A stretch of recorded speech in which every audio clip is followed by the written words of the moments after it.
જો અંત્યાનુપ્રાસ અલંકાર, મેં તમને કીધું કે આ શબ્દ અલંકારનો ચોથો પ્રકાર છે અને છેલ્લો પ્રકાર છે.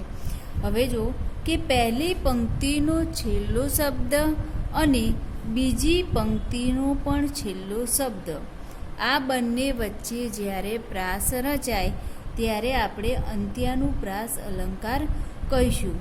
હવે જો ઉદાહરણ પણ આપણે સમજીએ કે જોજો રે મોટાના બોલ, ઉજ્જડ ખેડે બાજ્યું ઢોલ. તો પહેલી પંક્તિ મેં તમને સમજાય કે પહેલી પંક્તિનો છેલ્લો શબ્દ અને બીજી પંક્તિનો પણ છેલ્લો શબ્દ બોલ, ઢોલ. હવે બંનેના ઉચ્ચારણમાં તમને સામ્યતા દેખાય છે. તો જો કે આ બંને વચ્ચે પ્રાસ રચાય છે એટલે આપણે એને અંત્યાનુપ્રાસ અલંકાર કહીશું. અંત્યા એટલે અંતમાં પ્રાસ, કાવ્ય પંક્તિના અંતમાં પ્રાસ રચાય ત્યારે આપણે એને અંત્યાનુપ્રાસ અલંકાર કહીશું. ચલો ઉદાહરણ જોઈએ. આપણે ઉદાહરણ નંબર 1, ઘણા બધા ઉદાહરણ છે, આપણે એના દ્વારા આપણે સમજીએ. વૈષ્ણવ વજન તો તેને કહીએ, વૈષ્ણવ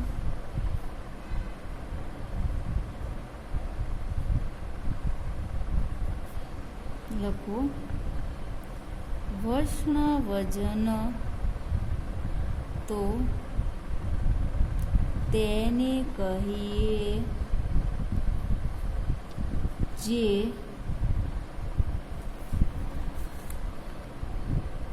પીડ પરાઈ જાણે રે. જો આ પહેલી પંક્તિ છે કે વૈષ્ણવ વજન તો તેને કહીએ જે પીડ પરાઈ જાણે રે. પર દુખે લખો, પર દુખે ઉપકાર કરે, કરે તોય મન અભિમાન ન આણે રે. હવે જુઓ આ બંને પંક્તિ છે, આ પહેલી પંક્તિ છે, આ બીજી પંક્તિ છે. પહેલી પંક્તિમાં જુઓ વૈષ્ણવ જન તો તેને કહીએ જે પીડ પરાઈ જાણે રે, પર દુખે ઉપકાર કરે તોય મન અભિમાન ન આણે રે. હવે જો પહેલી પંક્તિનો આ છેલ્લો શબ્દ છે જાણે રે અને આણે રે, બરાબર. જાણે અને આણે રે આ બંને વચ્ચે પ્રાસ રચાય છે. જો એનો ઉચ્ચાર જો, વૈષ્ણવ જન તો તેને કહીએ જે પીડ પરાઈ જાણે રે, પર દુખે ઉપકાર કરે તો મન અભિમાન ન આણે રે. જો આણે અને જાણે આ બંને શબ્દમાં પ્રાસ રચાય છે. શું રચાય છે? પ્રાસ રચાય છે. એટલે કે કાવ્ય પંક્તિની પહેલી પંક્તિ અને બીજી પંક્તિના અંતમાં જ્યારે પ્રાસ રચાય ત્યારે અંત્યાનુપ્રાસ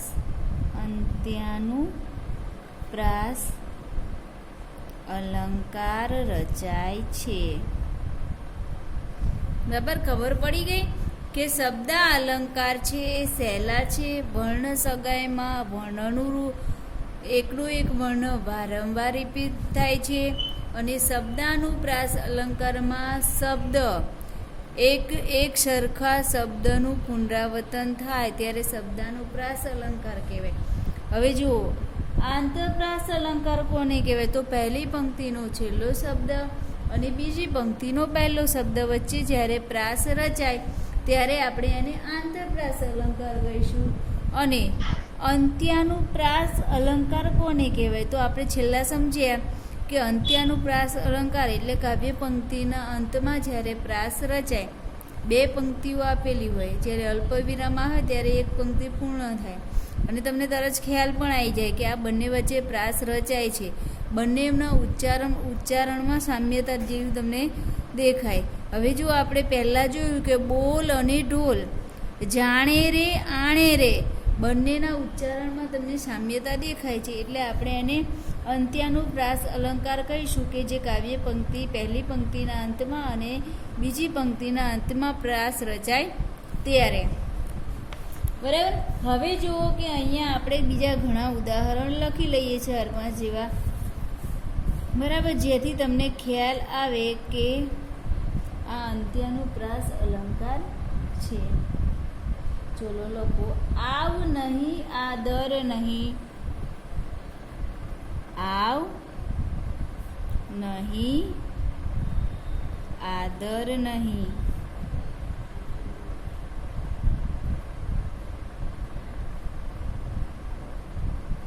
નહીં નયનમાં ને, નહીં નયનમાં ને,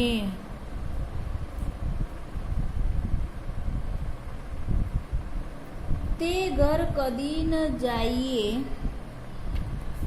તે ઘર કદી ન જાઈએ, કંચન વર્ષે મેં, કંચન વર્ષે મેં. હવે જો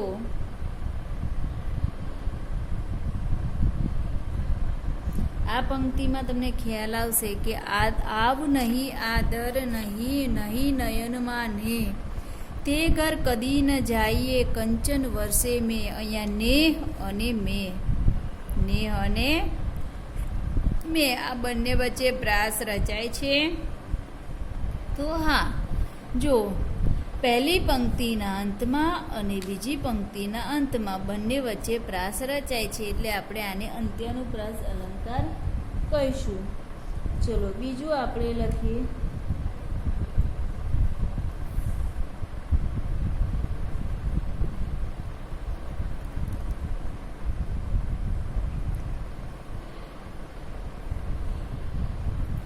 જેને શત્રુને મિત્ર એકે નહીં ઉર્મા. લખો.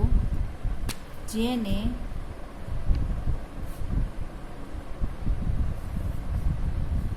શત્રુને મિત્ર એકે નહીં ઉર્મા, એકે નહીં ઉર્મા, જેને પરમાત્મા, જેને પરમાત્મા પ્રીત રે. ચલો બીજી પંક્તિ લખીએ.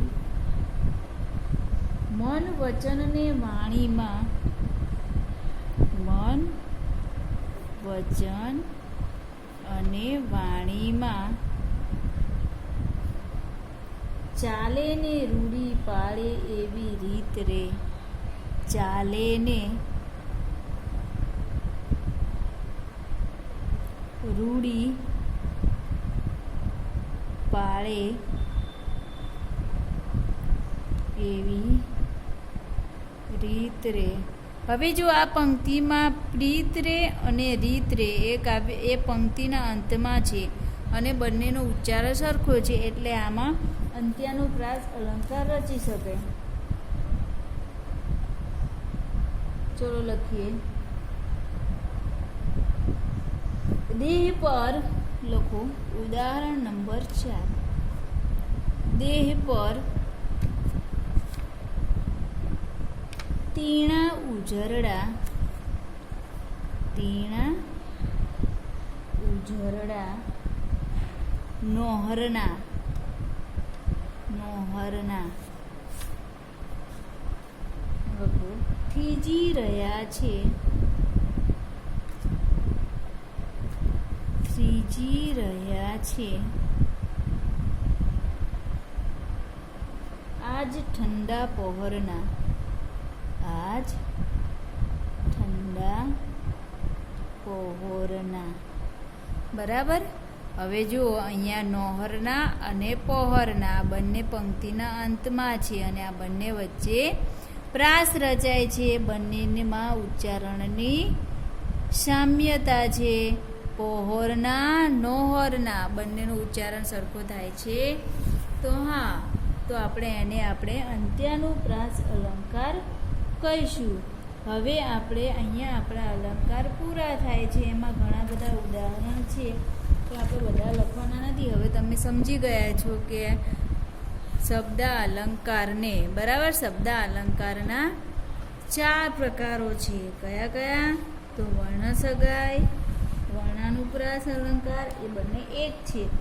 પછી શબ્દાનુપ્રાસ, આંતરપ્રાસ અને અંત્યાનુપ્રાસ અલંકાર, બરાબર ને? ચલો હવે આપણે જોઈએ અર્થા અલંકાર. હવે જુઓ કે અલંકારનો બીજો પ્રકાર આવ્યો.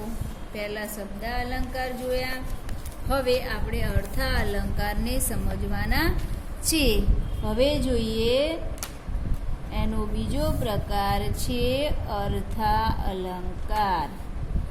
અર્થા અલંકાર, અર્થા અલંકારના ઘણા પ્રકાર છે, 8 પ્રકાર છે. તો આપણે પહેલા એના પ્રકારો લખી લઈએ. તો પહેલો પ્રકાર છે ઉપમા અલંકાર. બીજો પ્રકાર છે ઉત્પ્રેક્ષા અલંકાર. એના 8 પ્રકારો છે. પહેલા આપણે એના પ્રકારો લખી લઈશું, પછી ક્રમશઃ એને આપણે સમજી લઈશું. ચલો, ત્રીજો પ્રકાર છે રૂપક અલંકાર. રૂપક અલંકાર. ચોથો છે વ્યતિરેક અલંકાર. ચોથો પ્રકાર કયો છે? વ્યતિરેક અલંકાર. પાંચમો છે અતિશયોક્તિ. અતિશયોક્તિ અલંકાર. એનો છઠ્ઠો પ્રકાર છે શ્લેષ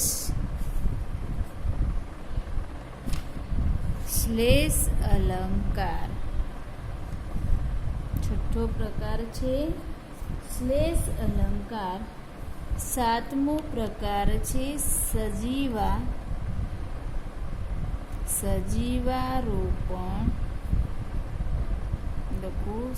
સજીવારોપણ અલંકાર. અને આઠમો પ્રકાર અને છેલ્લો પ્રકાર છે એનો વ્યાજ શ્રુતિ અલંકાર.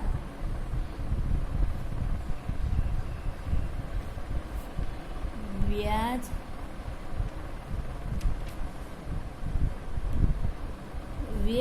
શ્રુતિ અલંકાર.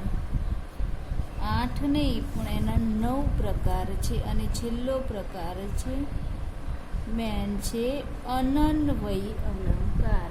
આ અલંકાર આઈએમપી છે, અનન્વયી અલંકાર. હલો, હા, જો પહેલો અલંકાર છે ઉપમા અલંકાર, બીજો છે ઉત્પ્રેક્ષા અલંકાર, ત્રીજો રૂપક અલંકાર, ચોથો વ્યતિરેક અલંકાર, પાંચમો છે અતિશયોક્તિ અલંકાર, નંબર 6 શ્લેષ અલંકાર, નંબર 7 સજીવારોપણ અલંકાર, નંબર 8 વ્યાજ શ્રુતિ અલંકાર અને નંબર 9 અનન્વયી અલંકાર. હવે આપણે ક્રમશઃ એક એક પ્રકારને આપણે સમજી લઈશું. પહેલો આવશે ઉપમા અલંકાર. હવે જો પહેલા અર્થા અલંકારને સમજ્યા પહેલા અર્થા અલંકાર થોડો તમને જેમ શબ્દ અલંકાર છે એ થોડો સહેલો છે.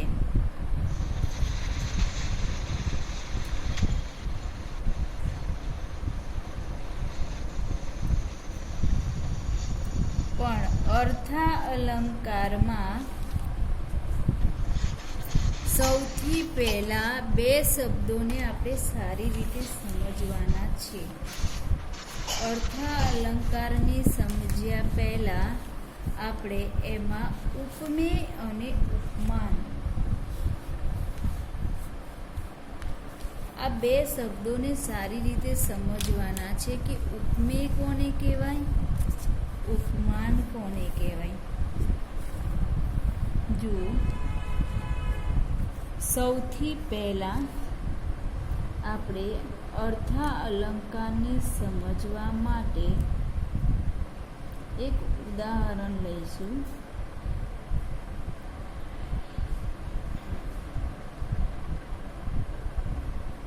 એટલે એ ઉદાહરણ લઈશું એટલે આપણે ઉદાહરણ દ્વારા ઉપમેય, ઉપમાન, સાધારણ ધર્મ આ બધા શબ્દો આવે છે એને આપણે સમજી લઈએ. તો લખો ઉદાહરણ. સૌથી પહેલાં આપણે એક ઉદાહરણ લખીશું અને ઉદાહરણ દ્વારા ઉપમેય અને ઉપમાનને આપણે સમજીશું કે દમયંતીનું મુખ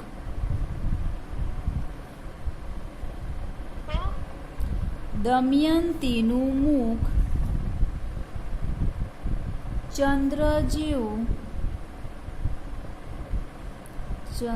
જેવું સુંદર છે. દમયંતીનું મુખ ચંદ્ર જેવું સુંદર છે. હવે જો આપણે એમાં સમજવાનું છે ઉપમેય, ઉપમાન, સાધારણ ધર્મ અને ઉપમાવાચક શબ્દ. ચાર શબ્દને આપણે સમજવાના છે. ઉપમેય, ઉપમાન,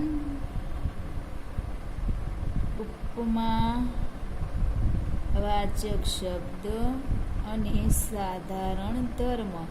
સાધારણ ધર્મનો અહીંયા ખાસ ઉપયોગ થતો નથી, એને કંઈ બહુ ખાસ સમજવા નથી. પણ ઉપમેય અને ઉપમાન આ બે અને ઉપમાવાચક શબ્દો આ ત્રણને ખાસ સમજી શકશો તો તમને અર્થ અલંકાર ફટાફટ આવડી જશે. હવે જોઈએ કે ઉપમેય કોને કહેવાય. પહેલાં ઉદાહરણ જુઓ કે દમયંતીનું મુખ ચંદ્ર જેવું સુંદર છે. તો આપણે અહીંયા ઉપમેયને પહેલાં સમજી લઈએ કે ઉપમેય કોને કહેવાય. ઉપમેય એટલે જેની સરખામણી કરવાની હોય, જેની સરખામણી કરવાની હોય તે વ્યક્તિ કે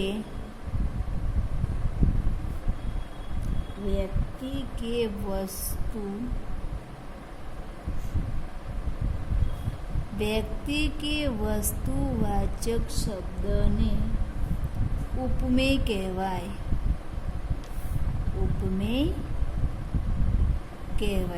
હવે સમજો કે ઉપમેય કોને કહેવાય. તો ઉપમેય એને કહેવાય કે જેની સરખામણી કરવાની છે, જેની સરખામણી બીજી વસ્તુ સાથે કરવાની છે, એટલે કે જેને સરખાવવાનું છે એને આપણે ઉપમેય કહીશું. અહીંયા ઉદાહરણ જુઓ કે દમયંતીનું મુખ ચંદ્ર જેવું છે.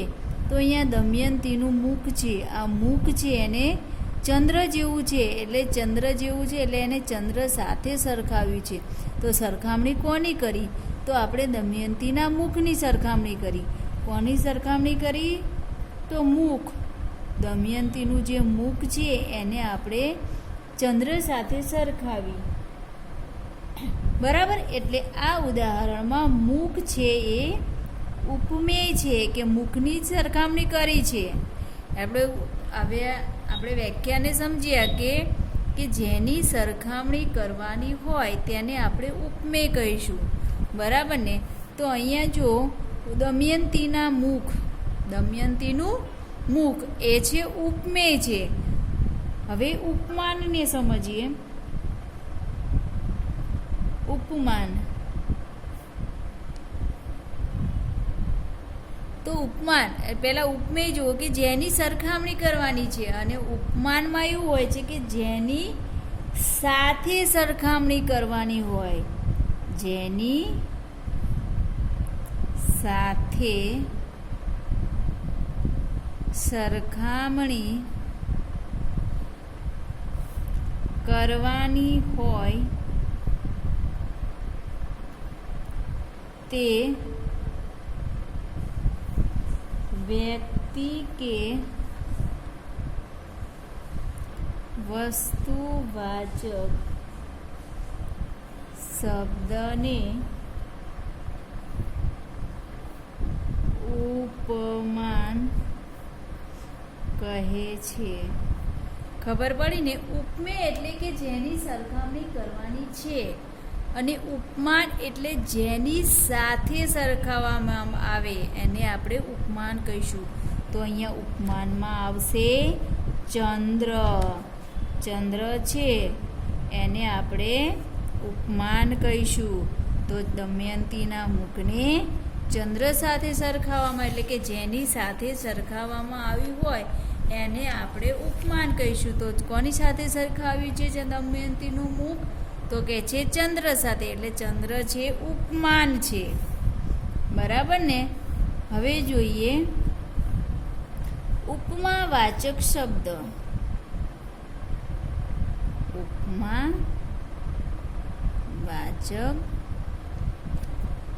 શબ્દ. ઉપમાવાચક શબ્દ એટલે શું? ઉપમેયની ઉપમાન સાથે સરખામણી કરતી વખતે લખો. ઉપમેયની ઉપમાન સાથે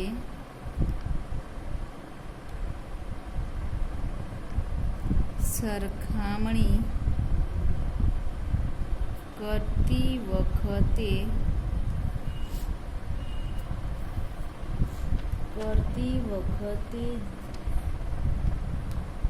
જેવો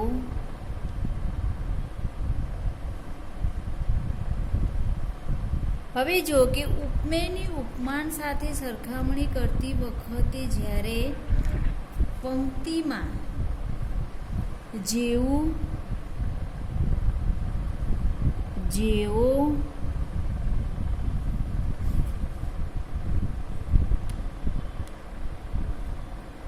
સમ,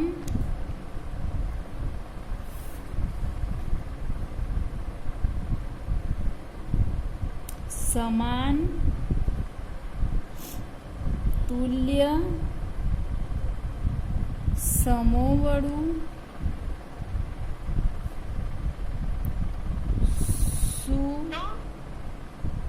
સુ જેવા, સમજાવું છું ફરીવાર. જો ઉપમેયની ઉપમાન સાથે સરખામણી કરતી વખતે જેવું, જેવો, સમ, સમાન, તુલ્ય, સમોવડું, સુ જેવા શબ્દોનો ઉપયોગ થતો હોય ત્યારે આપણે આવા શબ્દોને આપણે ઉપમાવાચક શબ્દો કહેવાય. હવે જો દમયંતીનું મુખ ચંદ્ર જેવું છે, તો ઉપમેય અને ઉપમાનની સરખામણી કરવા માટે અહીંયા જેવું શબ્દ વપરાયો છે. જેવું સુંદર છે એટલે કે કોના જેવું છે? તો ચંદ્ર જેવું છે. તો જેવું શબ્દથી એની સરખામણી કરવામાં આવી છે, એટલે અહીંયા આ જેવું છે એ અહીંયા ઉપમાવાચક શબ્દ છે. આ ઉદાહરણ છે એમાં જેવું.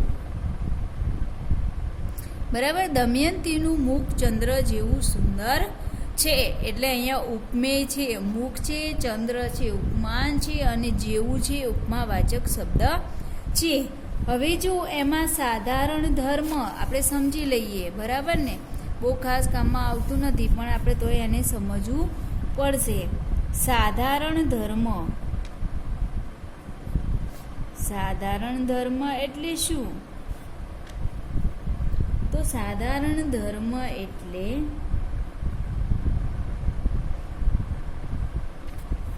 ઉપમેય અને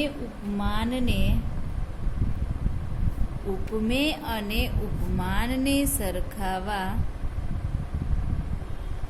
ઉપમાનને સરખાવવા માટે જ્યારે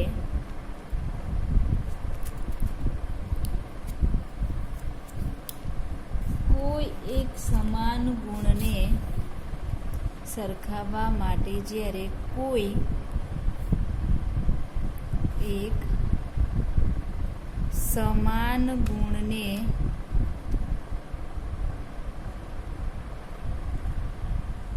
ધ્યાનમાં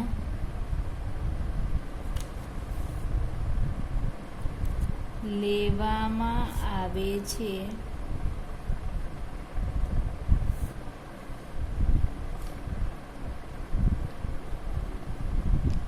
આ બંને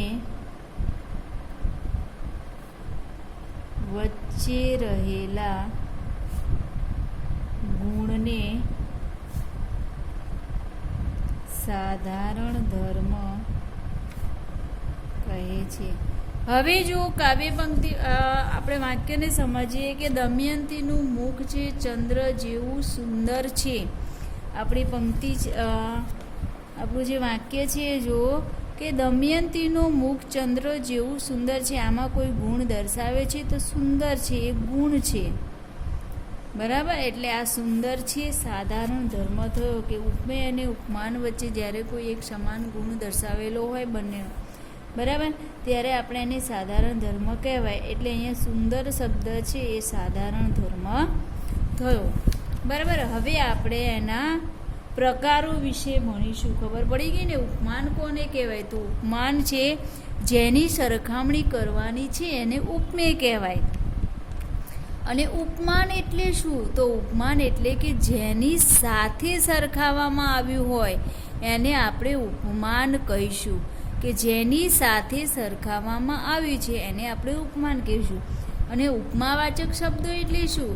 તો કે છે ઉપમેય અને ઉપમાનને જ્યારે સરખાવવામાં આવે ત્યારે બંને વચ્ચે જે શબ્દ દ્વારા બંનેને સરખાવે, જેવું, જેવો, સમ, સમાન, તુલ્ય, સમોવડું, આવા જેવા શબ્દો દ્વારા એમને બંનેને સરખાવવામાં આવે ત્યારે આપણે એને ઉપમાવાચક શબ્દ કહીશું. અને સાધારણ ધર્મ શું? તો કે ઉપમેય અને ઉપમાનને જ્યારે સરખાવવામાં આવે અને બંને વચ્ચે કોઈ સમાન ગુણ આવેલો હોય, એટલે કે બંને વચ્ચે કોઈ એક ગુણને ધ્યાનમાં લઈને બંનેની સરખામણી કરવામાં આવી હોય ત્યારે આપણે એને સાધારણ ધર્મ કહીશું. અને એમાં સુંદર શબ્દ છે એને સાધારણ ધર્મ થયો. હવે આપણે પહેલો પ્રકાર ભણીશું અર્થા અલંકારના પ્રકારો. હવે આપણે પ્રકારોને સમજીશું. ઉપમેય અને ઉપમાનમાં ખબર પડી ને. હવે આપણે પહેલો છે ઉપમા અલંકાર. પહેલો અલંકાર કયો છે? તો ઉપમા અલંકાર. પહેલો અલંકાર છે ઉપમા અલંકાર.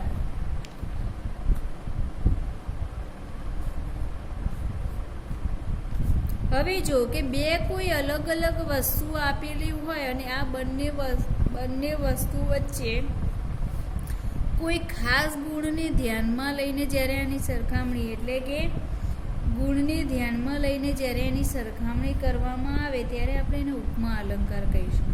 હવે જો મેં તમને પહેલાં ઉપમાવાચક શબ્દો વિશે સમજાવ્યું, બરાબર ને.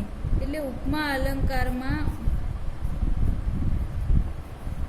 ઉપમેય કરતાં ઉપમાન ચડિયાતું હોવું જોઈએ. એટલે કે ઉપમેય છે જેની સરખામણી કરવાની છે એના કરતાં જેની સાથે સરખાવવાનું છે એ એનાથી ચડિયાતું હોવું જોઈએ.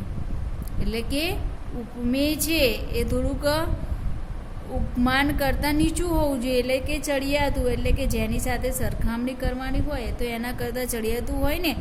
આપણે છીએ તો આપણી કરતાં કોઈ હોશિયાર વિદ્યાર્થી જોડે આપણી સરખામણી કરે એટલે તો આપણી કરતાં તો એ હોશિયાર છોકરો છે એ આપણા કરતાં ચડિયાતું ગણાય. એટલે એ રીતે જ કહે છે કે જ્યારે ઉપમેયની ઉપમાન સાથે સરખામણી કરવાની હોય ત્યારે ઉપમેય કરતાં ઉપમાન છે ચડિયાતું હોવું જોઈએ. એટલે અહીંયા એની વ્યાખ્યા લખીએ કે બે અલગ અલગ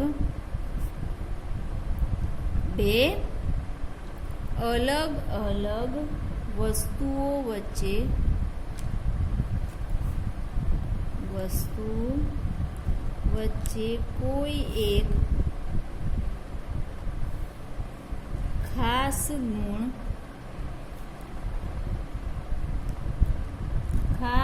ગુણ અંગે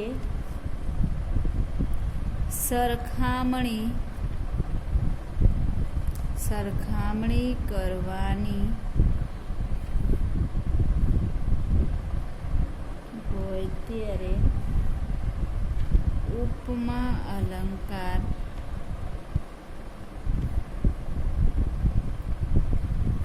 હવે જુઓ કે બે અલગ અલગ વસ્તુઓ હોય અને એમાં કોઈ ખાસ ગુણને ધ્યાનમાં લઈને એની સરખામણી કરવાની હોય ત્યારે આપણે એને ઉપમા અલંકાર કહીશું. હવે જો ઉપમા અલંકારમાં એના ઉપમાવાચક શબ્દો છે એ ખાસ ધ્યાનમાં રાખવાના છે કે જેવો, જેવી, જેવું, સરખું, સમાન, સમોવડું, સરીખડું, પેઠે, સી, સદ્રશ્ય, તુલ્ય જેવા ઉપમાવાચક ઉપમા દર્શાવતા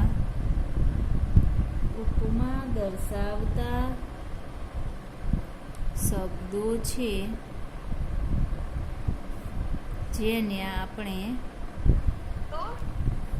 જો બે અલગ અલગ વસ્તુઓ વચ્ચે કોઈ એક ખાસ ગુણ અંગે સરખામણી કરવાની હોય ત્યારે ઉપમા અલંકાર કહેવાય. હવે જુઓ એમાં ઉપમાવાચક શબ્દો છે કે જેના દ્વારા આપણે ઉપમા અલંકારને ફટાફટ ઓળખી શકીએ એવા શબ્દો છે જેવો, જેવી, જેવું, સરખું, સમાન, સમોવડું, સરીખડું, પેઠે, સી, સદ્રશ, તુલ્ય જેવા ઉપમા દર્શાવતા